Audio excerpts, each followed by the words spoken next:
Hello, and here we are again, here with Dr. Yechiel Harari, one of the most qualified individuals to share with us some wisdom of how to be more wealthy, how to feel rich, truly rich, not, rich. We know that money is really, to have a lot of money, it's not really to be rich. So how to be truly rich? Of course, we want to have a lot of money as well. But we want to learn really how to change our consciousness or change our mindset so we could feel and live more richly. Uzi, how are you? Fantastic. Good to be here.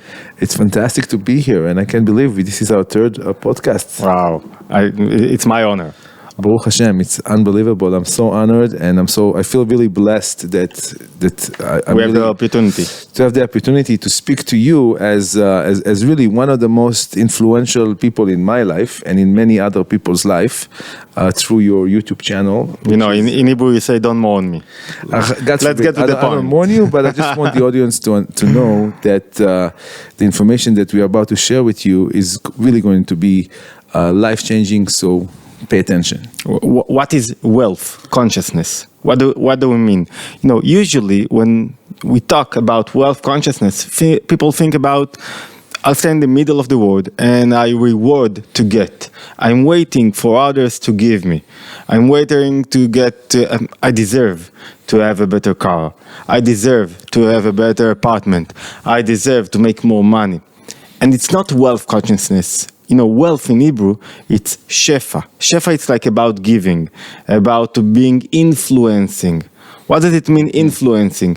To have shefa. That's it. To influence. Wealth consciousness, it's all about me thinking, what is the value that I'm giving to the world, to my community? What can I give? What do they need from me?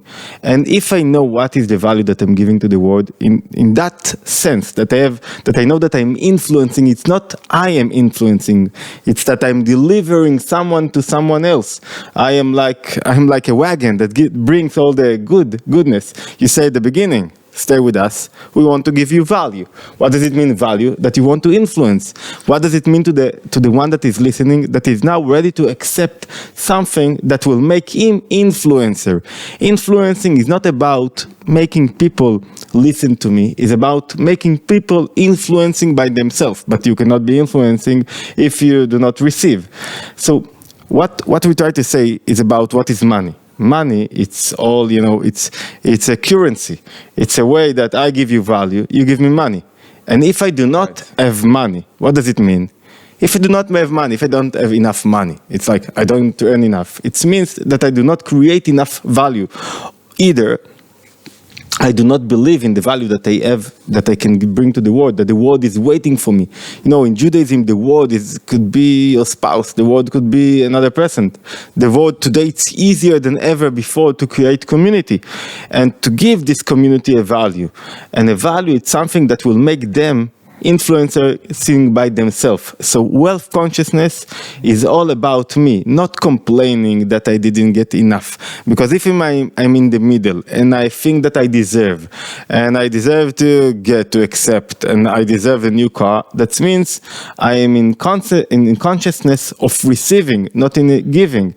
And if I'm in depression, an influencer, a wealth consciousness can never be in a place of depression. Why? Because when I'm in depression, it's all about me. I am not influencing.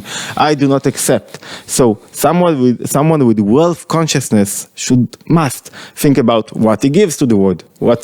Right. So you're saying there is a direct correlation between the value a human being provides to humanity to how much money they have in their bank accounts, pretty much. There is, there are all kinds of currency. There is all kinds of things that I give and I get in return. Like there are those who want, they give value and they want to get, instead of the value, love or appreciation or respect. So the currency doesn't always have to be money, cash. I'm ready to give everything to have more time. I don't need money. I need time. Why? Because I want to be a researcher. I want to learn. So I'm ready to pay, not to accept money, but just give me time to learn, to stay with myself. It's Don Yitzhak Abarbanel was like this. There were were times that he was so rich, but when he was so rich, he wrote. It was in the 15th century. It was the father of Bibi Netanyahu wrote about him his book, and his even more, one of his most important and prominent researchers. And he was a prominent scholar in Judaism, and he wrote, when I was rich, and he was very rich, in few periods in his life, and he said, all I want is time to learn, time to contemplate. And when he was poor, and he wrote his commentary to the Torah, he said, wow, this is the best times of my life, because now I have time. So currency, it depends on you. If you want time, if you want respect, if you want love, but money, it's one of the most dominant and one of the most important. And if you do not have money, that means you do not bring your value to the world, or either you do not believe in your value. It's like you do not believe that you have something to give. You do not believe that people want to hear you. You do not believe that who am I that will speak about this thing. So it's like you are. Right. And maybe if you even, like, let's just say you have a job or you have a business, but you're still struggling financially, maybe you need to kind of search within, maybe to see, what more I can do. Maybe I'm not really doing my mission. Maybe I should provide more value in a way that I could maybe even start a new business or change something in my business to give more value and not put my interest or what I'm getting in the center, which is in other words the reason why people are struggling, sometimes to create to be wealthy. You touch the point. Usually, when you don't have enough money, you think, okay, I'll do more. But what you have to do is to get inside yourself and to start to contemplate a bit. Are you really connected? Think about two groceries. In one grocery, you will find the owner sitting we got into one shop like that. And last week, I went with my wife and we had to buy something very small, $10, something like that. And the owner was so smiley and so happy. And he knew the secret of, helping us and not bother us. And it was so nice. So we got out, we spent about $200 in this place. Wow. And then we got day later to a place. We had the plan to buy some more, but we got into this place and the owner was like, we sat there and he was in a bit depression. And he was struggling like everyone, but he didn't want his inner struggles. So we got in, we just took few things, $10, and we ran out. Just bring me the milk and the bread that I need, and that's it. I don't want to stay here anymore. And you said something very strong. It's not about me. When I think it's about me, I'm losing the point. It's about what I can bring and believing in what I can bring. And there is, of course, there is the connection between how much I earn to my conscience that I have. I believe in myself and I can bring something to the world. Right. So that kind of brings me to the second question, which I'm sure the audience also kind of thinking about it, because, I understand I need to bring value, but how will I know what value I need to bring? I mean, there is so many things anybody could do to create value, but what is the specific value for each person, and what is the value a beautiful question that I need to bring to the world? You answered this question a minute ago. You said there is a contradiction between my interest to the value that I bring into the world. There is like a contradiction, because when I'm bringing value, I cannot think about my interest. Interest usually conceals the value that I bring to the world. Why it conceals? Because I think about my interest. It's like I want to raise children, and I want to think about my children and to discover in them their inner powers. And when I think about what do I get for my children, and I want them to be quiet between 2 and 4 because I want to get to sleep, or I'm thinking about myself, I do not see really the value that I give to my child. Think about this salesman. You are a big salesman. It's one of your professions. You know how to do that. You knew how to do it. You did it a lot. Yeah, I mean, I started in sales and I did very well, thank God. And I remember when we were young, when we were 17 years old, you knew how to sell things. And there is, what is the secret of selling? The secret of selling, you told me a minute ago, before the podcast that we started recording, The secret is to listen to the customer. It's like, what do I mean? If there are two kinds of salesmen, one is bothered by his interest. He wants to sell to you.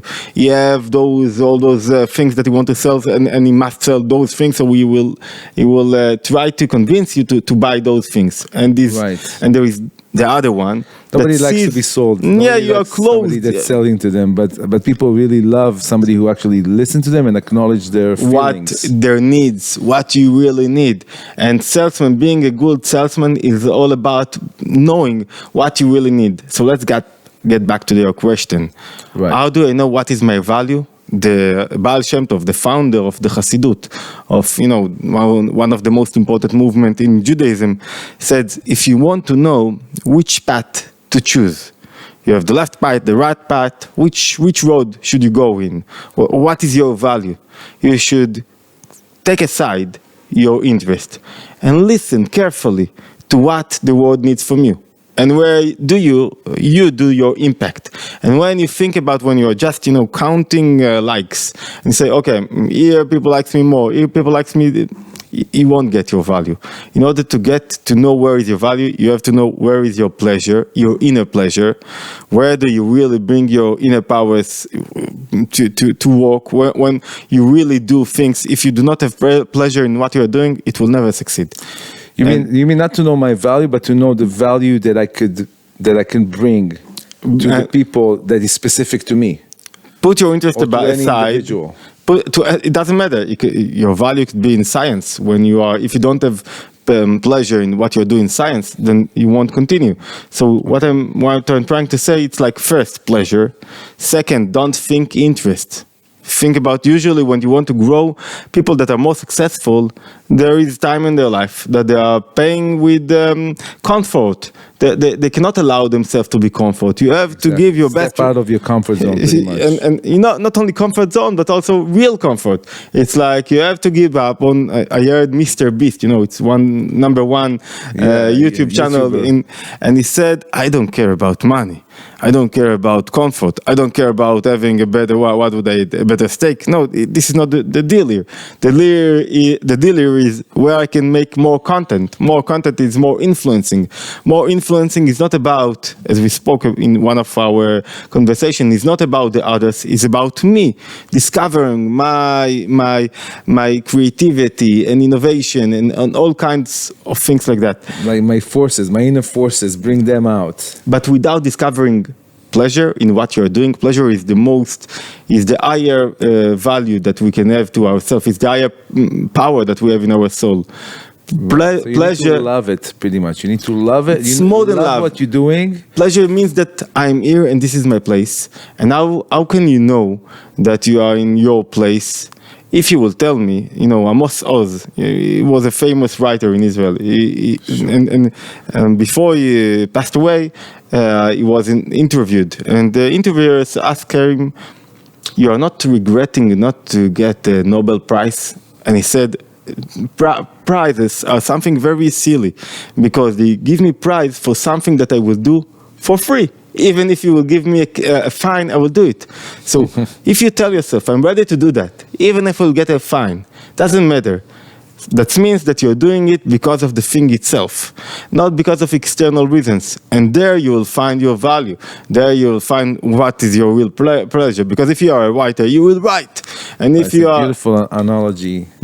Really, really cool. So it's pretty much something that you would do regardless, no matter the reward. You're not seeking any type of reward. You're just going to do it because you feel that this is your mission. You have to do it. This is what the value you want to bring, your passion to the world, and it's your passion, something you and money will come. In love with it, and money will come. But you have to trust it, because I know that a lot of people, especially artists, they are sometimes afraid to choose, okay, I'm going to do art, and then say, oh, you know what, I'm going to be a lawyer, because a lawyer I can make more money, or I can be a doctor, and really they could have been an amazing artist, and they could have artists that maybe create art that would change the world, but because of that fear to maybe not earn enough, or not create value, or they didn't believe in themselves, they chose something else, and then after maybe 20 or 30 years practicing law, they realize, oh, maybe I just want to draw, I just want to paint, I just want to do something And it's artistic. so common to see those cases. And it's a lot of cases like that, unfortunately. My daughter spoke with a friend, and a friend, they are 15 years old, and she asked her friend, what do you want to be when you will grown up? And she said, I want to be a teacher. So my daughter asked her, you really want to be a teacher? It's like, if you want to be a teacher, it's a great thing. Teacher influence more than any other people. But it's a great thing, but you must want it. Otherwise, you do that and without really passion to what you're doing, and it's not. You are counting hours until until you go to you'll retire. And she said, no, I don't really want to be a teacher, but I want to be something else. But I think of myself with children, and it's easy work. Like it's very easy. It's comfortable to what I want to be. Summer vacation and Something like that. And my daughter was like, wow. I talked to her.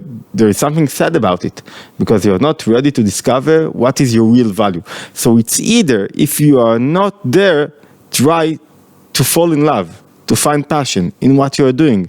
Passion, it's an indicator that you are ready to do more. What is pleasure? Will is that I'm doing whatever I need. Pleasure, it's that I do more than what do I need. And if we get back to wealth consciousness does not means that you can never complain. When you complain, you are in poverty consciousness because you say, I deserve something else. I'm not in my place.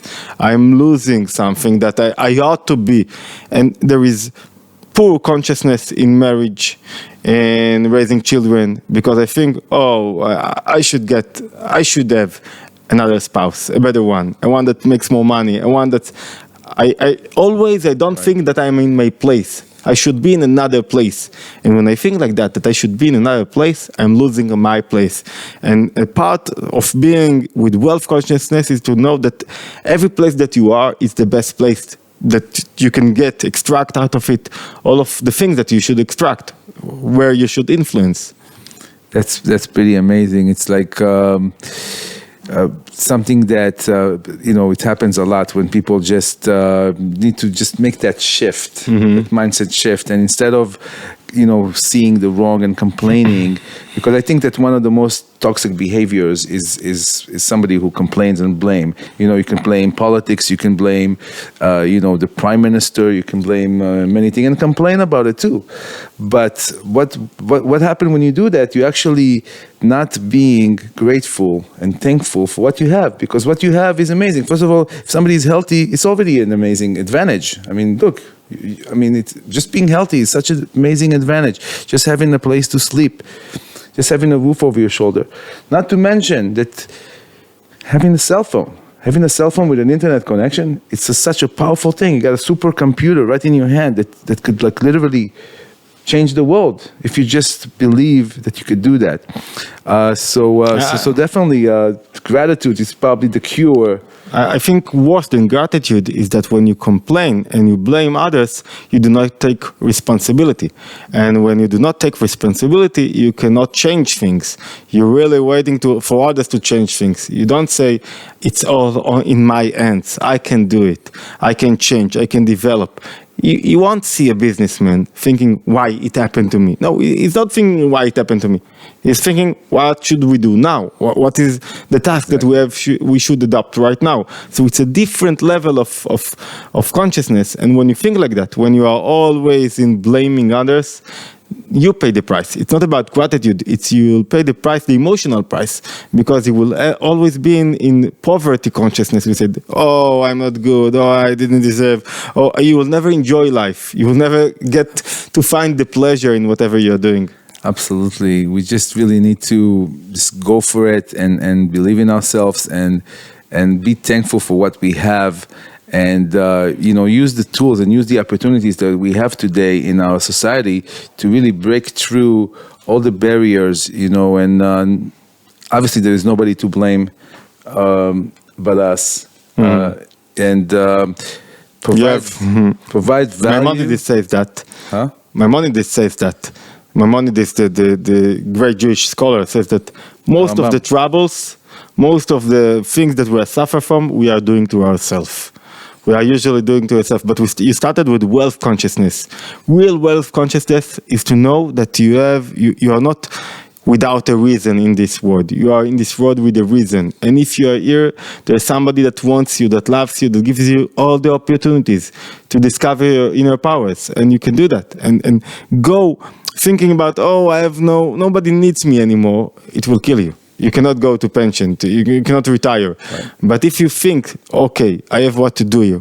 But now let's figure out. Maybe I'll find it, maybe I won't. But just to be in the movement of finding it will change the course of your life. Yeah, I know that one of the greatest regrets on people's deathbed is not trying. Because not trying is the biggest failure. Because if you tried and it didn't work out, you learned a great lesson. You did not fail. And that lesson made you stronger and better to succeed on your next trying. So just keep on trying, never give up, and you will succeed for sure. It's a very Jewish idea. It's a very Jewish idea. You see, this is the secret of Jewish resilience for thousands of years. Okay, it's time to say goodbye and to invite you to join our channel, to subscribe to Uzi's channel or to my channel, Itbonut, and to get, we want to upload daily. In English, it's a bit, we'll get there, we hope so. We'll get there. Your English is actually amazing. I love it. Okay, great. Your accent is very nice. Wow. So don't worry. So I'll work on I'm it. really looking forward to hear more and more content that will just empower me and everybody else that listens to it. So follow us on our YouTube channels, and we're really looking forward to hear your feedback and your comments. And please like, subscribe, and click that bell. See you next time. And we'll see you next time.